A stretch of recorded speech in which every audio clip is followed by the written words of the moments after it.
안녕하세요. 돈 걱정 없는 우리 집 지원센터 김의수 센터장입니다.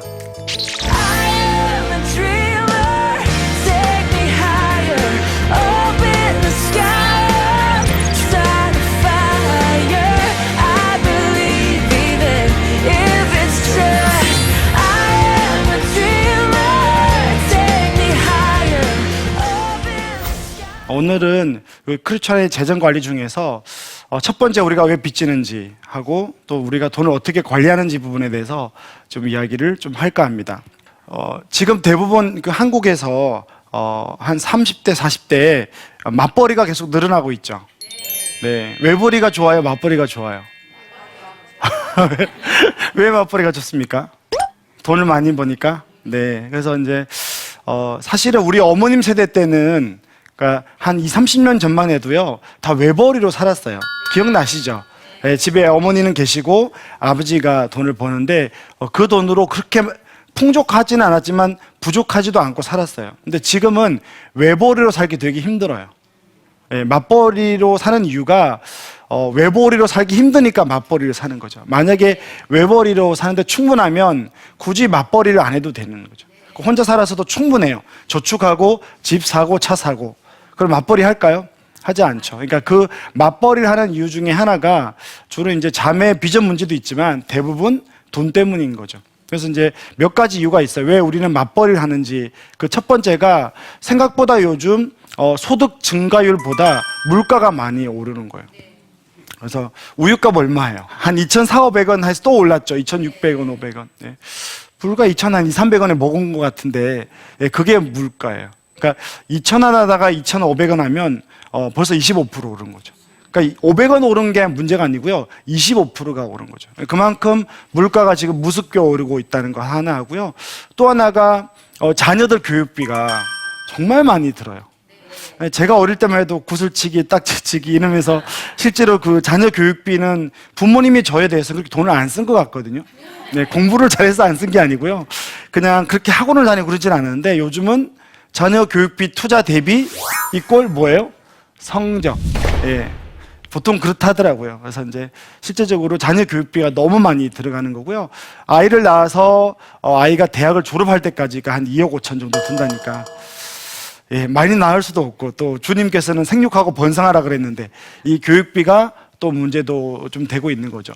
그리고 또 살아가시면서 요즘 제가 사무실에 많은 분들이 상담하러 찾아오시는데요. 집 때문에 고통받는 형제 자매들이 많아요. 네, 그래서 한 10년 전에 집을 사서 몰았을 건데 2006년, 7년, 8년 요때 이제 집을 사서 한 3억짜리 집인데 1억 대출이 있고 그 집을 못 갚고 또 어떤 장로님은 5억 주고 샀는데 지금 집이 3억 5천 한대요. 네, 우리가 웃을 일이 아니에요. 5억 주고 샀는데 3억 5천 하면 내 돈 1억 5천이 없어진 거고요. 그분은 5억 중에 2억이 대출이었어요. 그러면 내 돈 얼마 남았어요? 계산 안 되시죠? 자, 다시 해볼게요. 5억 주고 샀는데 내 돈이 3억이었고 대출이 2억이었어요. 네, 그런데 1억 5천이 없어졌으니까 내 돈 1억 5천이 없어진 거예요, 여전히. 그래서 내 돈 3억 중에 1억 5천이 없어진 거예요. 네, 그래서 그런 것들이 결국 우리가 살아가면서 평생 투자에 대해서 실패할 수 있는 거죠. 여러분들도 살아가면서 물가도 오르기 때문에 저축만 해도 원금도 보장 안 되는 거고요. 또 물가가 오르는데 잘못 투자하면 또 원금이 까이는 거고 이런 어려움에 우리는 살고 있는 거죠. 또 하나가 고령화예요. 아주 길게 살죠. 저희 할아버지가 제가 초등학교 3학년 때 이렇게 소천하셨는데요. 68세로 소천하셨어요. 그러니까 60세까지 딱 일하시고 8년 살다가 딱 하나님 부르셨어요. 그러니까 노후자금이나 고령화 시대가 아니기 때문에 그냥 은퇴자금 계산할 때도요, 은퇴하고 나서 몇 년? 8년. 그러니까 돈이 많이 필요 없죠. 근데 지금은 몇 년일까요? 지금 60세 기준으로 여성분이 87세, 남자분이 81세예요. 지금 60세 기준으로. 그러니까 우리 나이로 따지면 한 30년. 여기 30세 정도 있으면 40년 정도가 돼요. 그러니까 이런 부분들이 우리가 돈이 많이 필요하게끔 만드는 요인이 되고, 그래서 집에 있는 엄마가 나가서 일을 해야만 되는 구조가 된 거죠. 이제 이 정도면 여러분들 이해가 되죠. 근데 이걸 제가 좀 경제학적으로 한번 풀어보겠습니다. 좀 어려운 이야기이긴 한데, 그림 보이세요? 빨간색이 있고 파란색이 있죠. 아주 쉽게 설명할게요. 파란색은 우리의 급여예요. 네. 우리의 급여가, 요게 이제 미국 데이터인데요. 1940년부터 한 1970년까지 엄청 오르죠. 가파르게. 그 말은, 외벌이 소득이 있대요. 맞벌이가 아니고요. 그러니까 우리가 일하는 이 노동의 가치, 근로소득의 가치가 인정받을 때였어요. 그러니까 1940년대부터 1970년대까지는 일하면 돈을 많이 주는 시절이었어요. 근데 파란색이 언제부터 꺾이죠? 그때가 언젠가면 1차 오일 쇼크, 1973년, 그 다음에 2차 오일 쇼크를 통해서 10년간 오일 쇼크로 인한 경제 침체기가 온 거죠. 그리고 나서 이제 신자유주의라고 하는데요. 경제가 살아나기 위해서 1980년도부터 미국의 레이건 대통령 아세요? 영국의 대처 수상 들어보셨어요? 철의 여인. 그러니까 이 두 분이 신자유주의를 만들어서 경제가 성장해요. 그리고 지난 1980년 한번 생각해 보세요. 80년, 90년, 2000년 지금까지 경제가 발전했어요, 안 했어요? 발전했어요. 부자가 됐어요. 아주. 근데 우리 그래프는 보세요. 파란 선. 막 경제가 성장하고 아주 국가는 부자가 될 때 우리 소득이 올라가요, 안 올라가요? 생각보다 안 올라가요. 이건 물가에 비해서 안 올라간다는 거죠. 빨간색은 물가예요. 근데 어느 순간 빨간색을 못 따라잡죠. 파란색이. 그 말은 이런 거예요. 남편분이 혹은 여러분들이 일을 해서 돈을 벌잖아요. 그 번 돈으로 그냥 뭐 하려면 쓸 돈이 없는 거예요. 그런 거 못 느껴요? 네. 진짜 돈 가지고 쓸 게 없어요. 집, 아이들 교육, 뭐 노후자금, 차, 웬만한 급여 갖고 안 되는 거죠. 그러니까 요 선이 뭘 이야기하는가 하면 한참 급여가 오른 거죠. 옛날에는 우리가 그냥 나가서 혼자 일해도 충분한 소득을 가지고 왔지만 지금은 그 가져온 소득으로 물가가 더 오르기 때문에 더 많이 쓴다는 거죠. 요 그림도 마찬가지죠. 아까 말씀드린 몇 년도를 기준으로 하라고요? 1970년. 오일 쇼크를 기준으로 하기 전에 국가가 돈을 벌고 생산성이 올라갈 때 우리 급여가 올라가요, 안 올라가요? 따라 올라가죠. 근데 언제부터 안 올라가요? 1970년. 그리고 80년 이후에 세계 경제는 성장하지만 우리 소득은 거의 정체되어 있죠. 예, 그래서 이게 고용 없는 성장이라도 하고요. 우리가 번 돈으로 힘든 거예요. 제가 좀 더 쉽게 설명드릴게요. 일단은 우리가 맞벌이를 하는 거 우리가 좀 더 돈을 아껴 써야 되는 가장 큰 이유 중에 하나가 뭐냐면 우리나라 GDP가 얼마예요? 그러니까 GNI라고 해서 1인당 국민소득 2만 불 시대 이런 이야기 하죠. 2만 불이면 2,200만 원이에요. 그러면 4인 가족이면 9천만 원 벌어야 됩니다. 그러니까 쉽게 말해서 우리가 서울에 4인 가족의 평균이 얼마인 국가에 살고 있다고요? 9천만 원인. 그러니까 GDP가 오르는 게 좋은 게 아니에요. GDP가 3만 불 되면 4인 가족이면 1억을 벌어서 살 수 있는 나라라는 거죠. 그러니까 우리나라는 수준이 높아져요. 얼마만큼? 3만 불. 하지만 우리 소득은 1억까지 안 올라가는 거죠. 그러니까 맞벌이를 해도 6, 7천밖에 안 되고 5천밖에 안 되는 거죠. 그러니까 상대적인 궁핍들이 많은 거죠. 근데 이게 이제 사회적인 외부적인 거예요. 왜 우리가 맞벌이를 하고 있는지 아시겠어요? 예전에는 혼자 벌어서 안 되는 거예요. 이런 이유들 때문에. 근데 이제 더 문제가 있어요. 더 큰 문제는 뭐냐면 우리들 마음이 중심을 못 잡고 돈에 끌려가는 거예요.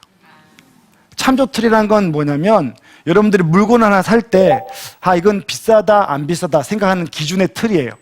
집에 김치 냉장고 있어요, 없어요? 네, 요즘은 다 있죠. 예, 김치 냉장고가 나올 때 집에 집집마다 있지는 않았죠. 자동차도 마찬가지고요. 근데 지금은 다 있어야 된다고 생각을 하죠. 네. 그러면 이제 제가 말씀드리고 싶은 건 그런 거예요. 무슨 돈으로 사냐는 거예요. 제가 늘 이야기하는 게 자동차 이야기거든요. 그러니까 저는 제가 95년도에 첫 직장을 갔는데요. 그 95년도 직장을 갈 때 제가 차를 못 가졌어요. 근데 그때 당시에 제가 이제 대기업에 다녔는데요. 그 기업 기획실에 과장님들이 준중형차를 탔어요. 그리고 이사님들이 지금 말하는 준용차들, 뭐 소나타 이런 차들을 탔고요. 그 다음에 대표 이사님들이 그랜저 같은 정도 급의, 그러니까 준용차 정도 이상의 대형차를 탔던 거죠. 근데 지금은요. 지금은 신입사원부터 차를 갖고 있죠. 그러면 이제 제가 처음에 연봉 받을 때랑 지금이랑 비교해 보면 2.5배가 올랐거든요. 근데 뭐가 있다고 그랬어요? 물가가 있다고 그랬죠. 예, 그러면 저는 못 가졌는데 요즘 후배들이 가지는데, 그럼 무슨 돈으로 가지냐는 거죠. 네, 그게 빚이에요. 이게 되게 중요해요. 근데 이제 왜 그 젊은 친구들이 그 차를 가지는가 하면 왜 가질까요? 내 친구들이 가지니까 저도 가지는 거예요. 그러니까 이게 되게 무서워요. 그러니까 결론을 내자면 국가가 부자가 되면서 우리가 부자가 된 것처럼 우리는 착각하고 사는 거죠. 그리고 예전에 우리가 못 가졌던 것을 지금 여러분들이나 후배들이 가지지만, 이 가진 것을 돈으로, 내가 돈을 많이 벌어서 가지는 게 아니에요. 여전히 돈은 없고 물가는 오르지만 이제 뭐로 가져요? 다 그거를 빚으로 가는 거죠. 이게 크리스찬들 이걸 모르고 사는 거예요. 그래서 하나님은 우리에게 빛과 소금으로 살라고 했지만, 크리스찬들은 요즘 빛과 속아서 이 빚으로 세상을 사는 것들이 정말 많은 거예요. 근데 이런 참조틀을 깨는 것들은 아주 어려워요. 예, 저도 이런 강의를 하지만 하루는 제가 큰애가 고2고요. 둘째가 중2인데 작년에 늦둥이를 낳았어요. 예, 지금 19개월이에요. 근데 얘가 나왔으니까 유모차가 필요하죠. 그래서 교회 자매 후배한테 유모차를 받았는데 이 두 개 중에서 옛날 유모차가 저일 거예요. 잘 구르지도 않아요. 바퀴도 작아서. 이걸 타고 백화점을 가는데 바깥 상대방에서 큰 유모차가 이렇게 굴러오는 거예요. 예, 빨간 유모차 굴러오는데 지나가는데 저희들이 고개를 숙였어요. 왜? 이게 그만큼 비교되어지는 거예요. 저도 이런 강의를 하고, 예, 저도 많은 급여를 받지만 어쨌든 하나님 앞에서 빚지지 않고 알뜰해야 하는데 생각하고 작은 걸 물려받았는데, 그렇게 자랑스러운 유모차가 맞닥뜨리니까 고개를 숙이면서 아내가 지나가면서 뭐라 하는가 하면 저거 할부로 샀을 거라고. 예, 그래야 마음이 편한가 봐요. 네, 그만큼 우리는 비교되어지는 세상에 사는 거죠. 그래서 이제 우리는 결국은 우리가 돈을 관리하고 쓰는 것부터 해야 되는 거죠. 그러니까 우리가 왜 예산을 세우고 시스템을 만들어야 되는가 하면 뭐라고 이야기했어요? 외부적으로 이런 신자유주의 때문에 우리가 맞벌이를 하지 않으면 안 되는 구조를 만들어 놨고, 두 번째는 그와 함께 우리가 지혜가 많이 없고 우리도 세상을 따라서 돈을 막 쓰고 있고 빚지고 있다는 거죠. 그렇기 때문에 하나님이 주신 돈을 우리는 어떻게 관리할지 문제도 이야기를 해야 되는 거예요. 그래서 오늘 제가 여러분들에게 이야기하는 건 이거예요. 예산 시스템을 세우자. 따라해 보세요. 재무 시스템. 네, 재무 시스템은 1년 단위로 하는 거예요. 그러니까 메모에다가 집에 가셔서 해보세요. 그래서 항상 소득을 우리가 따질 때는 소득은 월로 따지죠. 여러분들 그 급여날 어떤 일이 일어나세요? 급여날 한번 생각해 보세요. 예, 다음 주 월요일이 급여일이다. 예를 들어서 예, 다 나가요. 예, 다 나가요. 그러니까 제가 해드리고 싶은 건 뭐냐면, 이 시스템을 통해서 저는 급여가 들어오면 제 돈을 아무도 손을 못 대요. 그러니까 무슨 차이인지 아세요? 저는 신용카드가 없어요. 그리고 저하고 상담했던 많은 분들 중에 돈이 없는 분도 신용카드가 없어요. 그러니까 돈이 없고 많은의 문제가 아니고요. 우리가 사실은 하나님이 우리에게 급여를 주실 때 우리가 왜 안 기쁜가 하면 이 돈을 온전히 받은 적이 없는 거예요. 급여가 들어와요. 그러면 이미 빠지기 바쁜 거죠. 그러니까 물론 이제 수도비도 내고 가스비도 내는 거 그거 말고요. 주로 카드값이 먼저 빠져요. 그러니까 하나님이 우리에게 열심히 벌어서 돈을 주셔도, 우리에게 돈을 이렇게 주셔도 우리가 안 기쁜 거죠. 왜? 카드로 다 빠지니까. 그래서 제일 먼저 해야 될 게 뭐냐면, 일단 저는 신용카드를 좀 줄이거나 안 쓰는 게 크리스찬들의 재정 관리의 첫 번째인 것 같아요. 왜냐하면 하나님이 안 주신 데 쓰는 게 신용카드거든요, 사실은요. 그러니까 이 신자유주의 시대의 가장 큰 문제가 뭐냐면 이 크레딧 소사이어티인 거예요. 그러니까 내 돈이 없는데 쓸 수 있는 거죠. 근데 원래 성경은 그렇게 말하지 않거든요. 그래서 빚이 성경에서 빚은 아주 위험하고 무섭게 다루어요. 성경에서 빚은요, 노예를 뜻하는 거예요. 고대 사회에 내가 빚이 있다 그러면 자식을 빚을 못 갚으면 지금은 파산도 있고 회생도 있죠. 근데 그때는 자식을 내다 팔아야 되는 거죠. 그게 빚이에요. 그 성경의 빚에 대해서 그렇게 이야기하고 있는데 우리는 너무 그걸 쉽게 생각하는 거죠. 그래서 첫 번째는 신용카드를 줄이자. 가능하면 안 써서 여러분들이 급여가 딱 되면 제가 그런 이야기를 해요. 급여가 들어오면 매문찮게 게 뭔지 아세요? 11조를 현금으로 떼는 거예요. 신용카드로 뺏기는 게 아니고요. 자, 만약 200을 벌어요. 300을 벌어요. 그럼 매문찮은 건요. 제가 그렇게 요구를 해요. 통장 11조 봉투에 현금으로 돈 찾아서 넣어놔라. 만약에 25일 다음 주 올리나 들어오면 일단은 무조건 돈을 떼놔라. 그리고 이제 예산을 세우는 거예요. 근데 우리는 그렇게 못해요. 근데 먼저 11조를 하나님 앞에 현금으로 안 떼놓으면 카드를 쓰다가 돈이 없으면 많은 믿음의 지체들이 11조를 건드리고 헌금을 건드리게 되는 거죠. 그래서 11조부터 떼놔야 되는 거고요. 그 다음에 해야 될 게 이제 예산을 세우는데 이 예산은 중요한 건 1년 단위로 세워요. 그러니까 여러분들은 보통 급여를 받으면 월 단위로 받죠. 근데 이게 뭐가 문제인가 하면 만약에 연봉이 이 기준 잡기 되게 힘듭니다. 제가 그냥 기준을 잡는 거예요. 연봉이 4,800이 되는 40대 집사님이 있다고 생각할게요. 1년에 4,800이면 400만 원이죠. 1년에 4,800이면 매월 400만 원이죠. 근데 연봉은 4,800인데 매달 400만 원씩 안 들어와요. 왜냐하면 매달 들어온 달도 있고 짝수도 또 다르고 또 명절도 있고 보너스도 있다. 그러면 정신이 없는 거예요. 근데 사람들이 어떻게 돈을 쓰는가 하면 매달은 아껴서 쓰거든요. 근데 보너스가 500이 들어와요. 그러면 아껴 썼기 때문에 이 500만 원을 한꺼번에 써요. 그것을 공돈의 경제학이라고 그래요. 마치 여러분들이 1,000만 원 적금을 타요. 근데 그 통장에 목적도 없고 어떤 가치도 없어요. 그러면 1,000만 원이 다음 달에 만약에 나오면 그 돈을 가지고 마트에 가도 비싼 것부터 사는 거죠. 남편도 돈 냄새를 맡고요. 나도 어디 가면 만약에 어떤 마트를 갔다 그러면 김치 냉장고가 있으면 옛날에는 50만 원짜리를 봐요. 왜? 그냥 급여 가지고 사야 되니까. 근데 1,000만 원이 내일 모레 들어와요. 그러면 내 몸은 이미 40이 아니고 100만 원짜리로 가서 자신감 있게 고르고 있는 거예요. 이게 공돈의 경제학이에요. 마찬가지로 적금을 들 때도 어떤 가치나 어떤 명분, 어떤 목적을 둬야 되는 것처럼 급여를 받을 때 이 급여를 반드시 연으로 생각해서 합쳐야 되는 거죠. 아니면 매달 쓰는 거 쓸 거 없다고 저축 안 하고 또 목돈 들어오면 고맙다고 돈 쓰고 그러니까 1년으로 저축할 돈이 줄어드는 거죠. 이거는 하버드 대학에서 전부 시스템으로 논문으로 다 발표한 것들이에요. 그러니까 돈을 어떤 부류는 매달 나누어서 쓰는 사람. 근데 어떤 사람들은 1년으로 합쳐가지고 그걸 평균 내 쓰는 사람. 그걸 5년간 조사하니까 연봉으로 쓰는 사람들이 30% 더 돈을 아끼고 저축하더라는 거예요. 그리고 신용카드를 쓰는 사람보다 체크카드를 쓰는 사람과 현금을 쓰는 사람이 5년, 10년 동안 순저축률이 40% 더 올라간다는 거예요. 그러니까 우리가 죄인이고 약하기 때문에 이렇게 구조를 만들어야 되는 거예요. 그래서 재무 시스템이 필요한 거예요. 그래서 여러분들이 항상 집에 가셔서 할 게 이제 원천징수 영수증. 여기 부인들이 많으신데 배우자 그러니까 집사님들이나 형제들한테 가서 뭘 달라고 해야 돼요? 원천 징수 영수증을 봐서 매달 급여와 보너스가 언제 나온지를 알고 있어야 되고요. 그 돈을 나누기 12로 해서 올려 따지는 거죠.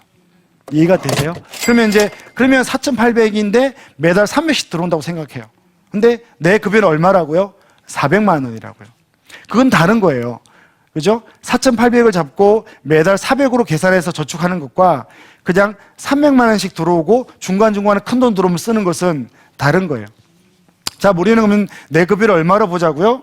400만 원으로 보자고요. 자, 400 갖고 그러면 두 번째 해야 될 게 뭐냐면 얼만큼 저축하고 얼만큼 쓰는지를 예산을 세우는 거죠. 그래서 첫 번째 해야 될 게 예산 세우기인데 거기서 먼저 저축을 떼는 거죠. 자, 400만 원이면 얼마를 저축을 떼볼까요? 4인 가족에 한 150 정도를 저축해 볼게요. 자, 두 번째가 보면 예비비가 돼 있죠. 이건 어떤 게 구조인가 하면 자, 400만 원이 들어와가지고 먼저 150을 저축하고 250을 써요. 자, 그러면 어떻게 한다고 그랬어요? 400이 들어오질 않죠. 300이 들어오지만 400이 들어온다 생각하고 11조를 떼고 그 다음 150이 저축으로 빠져요. 그럼 어쨌든 남는 돈은 150만 원 빠지고 400 기준으로 250밖에 안 남아요. 그죠? 근데 내 급여는 실제로 얼마가 들어왔어요? 300 들어왔죠. 그럼 얼마가 남아요? 150 남죠. 그럼 돈이 얼마가 부족해요? 100이 부족하죠. 그래서 예비비가 저수지 통장인 거예요. 여기다가 저수지를 만들어 놓고 이달에 내 급여는 400이지만 이달은 300만 들어오는 거예요. 근데 150이 빠지니까 얼마가 부족해요? 100만 원 부족해요. 그래서 이 저수지에서 이 예비비에서 항상 내 급여 400을 맞추는 작업들을 해야 돼요. 근데 어렵지 않잖아요. 300이 들어오면 처음부터 뭘 맞춰주라고요? 저수지에서 물꼬를 터서 100만 원을 내 급여로 보내는 거죠. 그럼 이번 달 내 급여는 얼마가 돼요? 400. 그러면 150 저축하고 250을 통장 쪼개서 내 용돈, 생활비, 자녀 교육 이렇게 쪼개야 돼요. 그리고 예산을 세워야 되는 거거든요. 그리고 예산이라는 건 없으면 못 쓰는 거예요. 그래서 신용카드를 갖고 있으면 없어도 쓸 수 있잖아요. 근데 체크카드를 갖고 있으면 없으면 못 쓰는 거예요. 그러면 또 일주일 기다리면 하나님이 급여를 또 주세요. 이런 구조로 가는 거죠. 이해가 되세요? 그래서 이제 근데 어느 날 600이 들어왔어요. 그러면요. 저수지로 얼마를 보낼까요? 200만 원을 보내는 거죠. 그러면 또 400만 원 급여로 가고 그렇게 1년이 지나면 저수지는 또 똑같은 거죠. 왜? 들어오고 나가면서 내가 4,800을 벌어서 400을 맞춰놨으니까. 이해가 되죠? 그게 예비비를 준비했는 거고요. 그 다음에 할 게 비정기 지출이에요. 비정기 지출. 명절에 쓰는 거 이런 것도 돈 많이 세요. 옷 사러 가는 거, 갑자기 여행 가는 거 이게 예산이 없는 거예요. 그래서 여러분들이 이런 돈들도 준비를 해놓는 거죠. 그래서 예비비를 먼저 만들어 놓고 그 다음에 비정기를 만들어 놓고 이런 것들은 매달 쓰지는 않잖아요. 모아놓고 이제 매달 400 들어오는 거로 250 쓰고 150 저축해서 통장은 항상 제로가 되는 거예요. 이게 재무 시스템이에요. 좀 어렵긴 하죠. 하지만 이 재무 시스템의 첫 출발은 뭐예요? 신용카드를 가능하면 안 쓰는 거다. 그리고 체크카드를 쓰는 거다. 그 다음에 예산을 월 단위로 해요? 연 단위로 해요? 예, 연 단위로 하는 거죠. 연 단위로 계산해서 급여를 월로 맞추는 거죠. 어디에다가? 연봉에다가. 예, 그게 여기서 예비비를 두고 비정기를 쓰고 그래서 수입과 지출은 그거 빼고 나서 매달 400으로만 맞춰가면 되는 거죠. 해볼 수 있겠어요? 근데 이게 되게 귀하고 좋아요. 그리고 어떤 지체들이 좀 돈이 없으면 지금은 훈련하는 시기 혹은 또 그거로 내가 자족하고 살아야 된다는 메시지예요. 또 어떤 지체들은 돈을 많이 주시면 그 돈이 내 것이 아니고 아껴서 좋은 데 써라고 주신 거예요. 이런 것들을 훈련을 하려면 주신 거 안에 써야 되는데 우리는 신용카드 때문에 그 훈련들이 안 되는 거죠. 그래서 빚지는 사회는 아주 이제 위험한 사회가 되는 것들이죠. 그래서 이제 아까 말한 이런 저수지 통장 이런 것들을 좀 기억했으면 좋겠고요. 통장도 이렇게 나눠져요. 보면 아까 말씀드렸죠. 생활비 통장, 교육 통장, 용돈 통장 이렇게 말씀드린 것들이고요. 이제 이 두 개의 또 통장은 뭐냐면 예비비 통장, 그 다음에 비정기 통장. 그래서 통장이 한 5, 6개. 그러니까 생활비 통장, 용돈 통장, 교육 통장, 뭐 또 금융비용이나 이자 통장, 그 다음에 예비비 통장, 비정기 통장 이렇게 좀 나눠진다고 보면 돼요. 마무리를 하고 내려가도록 하겠습니다. 우리가 왜 이렇게 아껴서 써야 되는가 하면 그만큼 돈은 잘 쓰면 가치로 없고요. 못 쓰면 아주 쓸 돈이 없는 거예요. 아까 제가 공돈의 경제학을 말씀드렸죠. 푼돈의 경제학도 있어요. 제가 4년마다 부모님과 혹은 가족들이랑 제주도 여행을 가는데 1,000만 원 정도를 써요. 저분 돈 많은갑다. 아니에요. 예, 제가 늦둥이도 낳았다 그랬죠. 우리 가정이 한 달 외식비가 20만 원이 안 들어가요. 예. 그러니까 5만 원 가지고 외식하려면 돈의 가치가 있어요, 없어요? 없어요. 5만 원이라는 돈은 아무것도 4인 가족, 5인 가족 할 수 있는 게 없어요. 근데 그런 돈들이 한 달에 아끼는 거예요. 동생들도 아끼고. 그래서 형제들이 한 달에 5만 원씩 20만 원을 적금을 들었어요. 예, 1년에 얼마요? 240만 원 모여요. 4년이면요. 원금만 960만 원 모여요.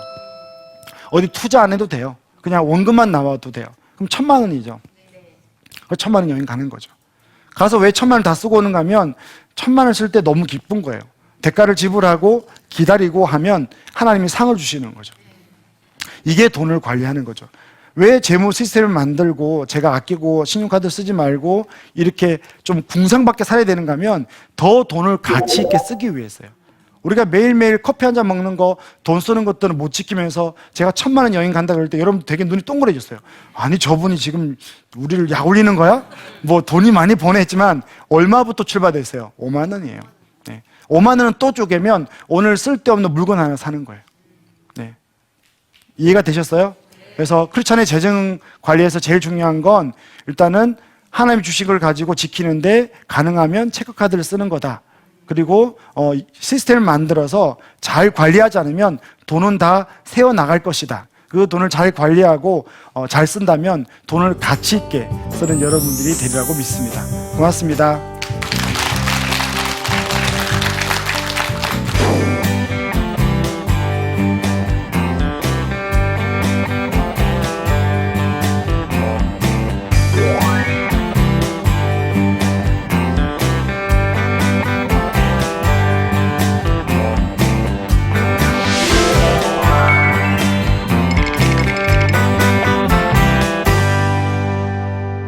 카드 사용을 자제하라고 하셨는데요.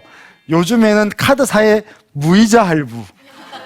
좋죠. 네. 포인트 혜택이 많잖아요. 이런 혜택을 잘 활용하면 현금이나 체크카드 사용보다 알뜰하지 않을까요? 어때요? 포인트 나쁘지 않죠. 네. 제 후배는 포인트로 제주도를 비행기를 공짜로 타더라고요. 네. 근데요, 그 후배는요, 그 제주도 공짜를 타기 위해서 몇 천만 원 쓰는 거예요, 1년에. 그러니까 제가 신용카드를 써도 된다는 분들, 이런 분들이에요.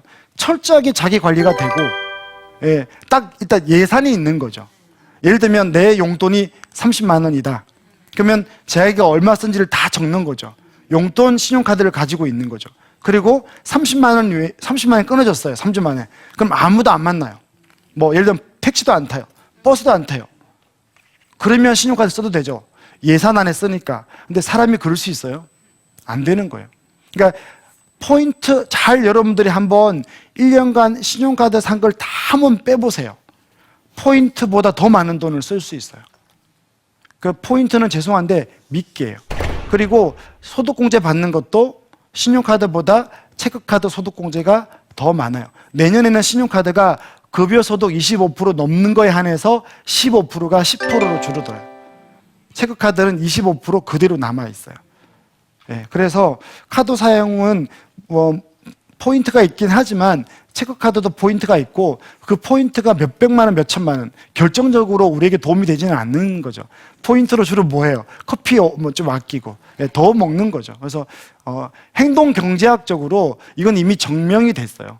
그러니까 신용카드를 쓰는 그 사람과 현금을 쓰는 사람 사이에 아무리 포인트를 많이 줘도 몇백만 원, 몇천만 원 포인트가 오진 않으니까 가능하면 그럼에도 불구하고 좀 자제를 했으면 좋겠고요.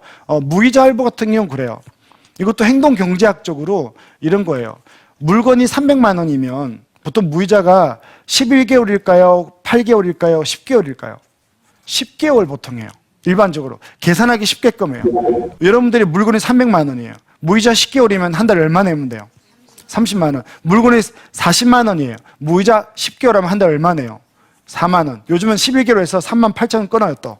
4만 원이 많다고. 그 숫자 가지고 이제 마케팅을 하는 건데요. 사실은 우리 뇌는요. 여기가 물건이 만약에 200만 원 해요.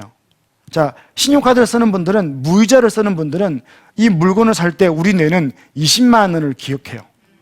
왜? 10달을 나누니까 물건을 구매할 때 우리 뇌에서 이걸 살까 말까 할 때 200이라는 단어가 우리 머릿속에 안 들어와요. 얼마가 들어온다고요? 20만 원이죠. 그럼 20만 원 낼 수 있잖아요. 그래서 이것도 하나 사고 또 다음 달 또 홈쇼핑에서 또 뭐 19만 8천 원 19,800원 정도야. 20만 원 안 팔아요. 19만 8천 원. 그럼 19,800원 되잖아요. 만 원 되잖아요. 만 원대. 2만 원도 아니에요. 그렇게 또 사고 그런 게 모임이 많잖아요. 그래서 저는 하나님의 백성은 주시면 산다. 없으면 때를 기다리고 모은다. 아주 간단한 삶을 살아야 되는 거예요. 아셨죠? 네. 두 번째, 헌금 생활하기가 쉽지 않습니다. 헌금 때문에 너무 부담을 갖는 것보다는 상황에 따라 조금 자유로워지는 것도 좋지 않을까요? 아주 조심스럽게 반응을 해야 되는데요. 일단은 하나님의 것은 반드시 떼어내야 되고요.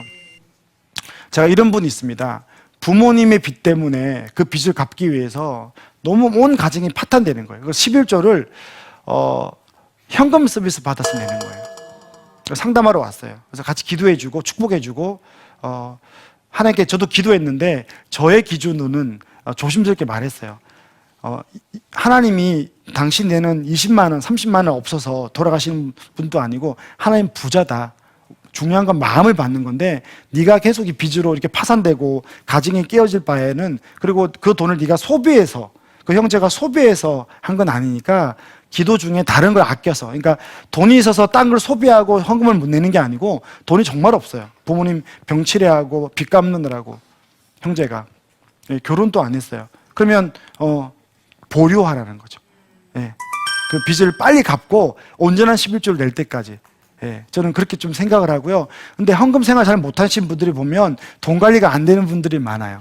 그래서 점검해야 돼요. 그러니까 내가 헌금 생활을 잘 못하는 게 나의 소비의 문제냐, 나의 사치의 문제냐, 아니면 내가 어쩔 수 없는 가족을 돌보기 위해서, 아픈 아이를 돌보기 위해서 빚을 지게 됐냐, 이런 것은 좀 하나님과의 자기의 문제인데, 일단 주님은 마음을 받으시지만 돈이 있는 곳에 마음도 있다고 했으니까 가능하면 헌금 생활을 할 수 있도록 아끼고 또 필요하면 일을 하고 땀 흘려서 일하면 하나님 반드시 복 주시리라고 믿습니다.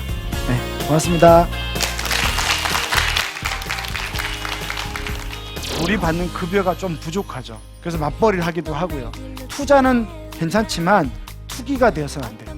그럼 투자와 투기는 어떻게 구분하느냐? 첫 번째, 마음에서 출발하고요. 두 번째, 과도한 수익률을 기대하는 건 투기예요. 크리스찬들의 마음은 투기여서는 안 되는 거죠. 그래서 반드시 저축과 투자를 병행해야 된다. 그럼 투자의 기간은 몇 년이냐? 기억하세요? 5년. 이렇게 잘 아끼고 저축하고 투자하면 주님이 여러분들에게 주신 돈으로 우리는 충분히 행복하게 살 수 있습니다.